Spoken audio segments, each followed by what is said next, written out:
Hello good morning guys. र आज चाहिँ म पनि फेरि यहाँ यसो जङ्गलतिर हाम्रो घरदेखि चाहिँ अलिक पर अलिक जङ्गलहरू छ नि त। अन्त त्यहाँनिर चाहिँ म यसो कटुस खोज्नु लागि आएको थिएँ नि त। कटुसको रुख चाहिँ यो हो, यो है ठुलो छ कटुसको रुख। अन्त यहाँ चाहिँ कटुस पुरा फलेको रहेछ माथि चाहिँ। तर त्यही त खोज्नु लागि यसो आएको। कटुस चाहिँ अब यहाँ भुइँमा चाहिँ पुरै झरेको छ। यी झर्नु चाहिँ पुरा झरेको छ, यी यताभरि छ। तर यो मसिनो मसिनो कटुसहरू सबै यो तपाईँको यी कटुस हेर्नुहोस् न, यहाँ कटुसको काँडा हेर्नुहोस् नि, सबै यो लोथर्केले खाएर भुइँभरि बनाएछ। यहाँ चाहिँ मैले अहिले चाहिँ यो तिनवटा चाहिँ भेटेँ हो, यो तिनवटा चाहिँ भेटेँ। अब यसमा फल छ कि छैन भित्र हेर्नुपर्छ, अब यसमा नट छ कि छैन हो। भित्र अब कटुसको रुख त निकै ठुलो नै छ यहाँनिर।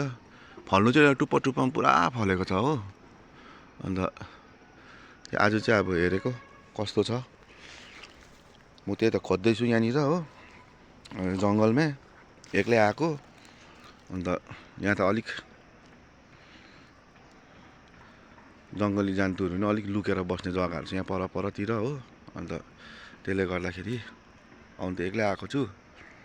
अन्त यहाँ तपाईँको जङ्गली मल पनि पुरै हुन्छ फुलहरूको लागि, एकदम दामी छ यहाँ जङ्गली मल। यत्रो डल्लै जङ्गली मल हो, यो सबै जङ्गली मल हो यिनीहरू। यी भित्ताभरि जङ्गली मल छ हो।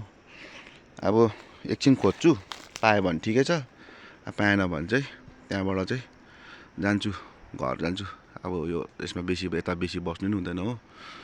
ओके गाइस, आजको लागि सानो ब्लग यो तपाईँको कटुसको सानो हालेको खोज्नु लागि आएको थिएँ हो। अब पाउनु त पाएन, तर पनि एकछिन खोजेर जान्छु। Okay guys, see you. अब यो बाटो चाहिँ भएर जान्छु यहाँबाट।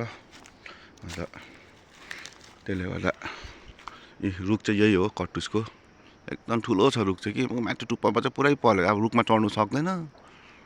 Okay guys, thank you.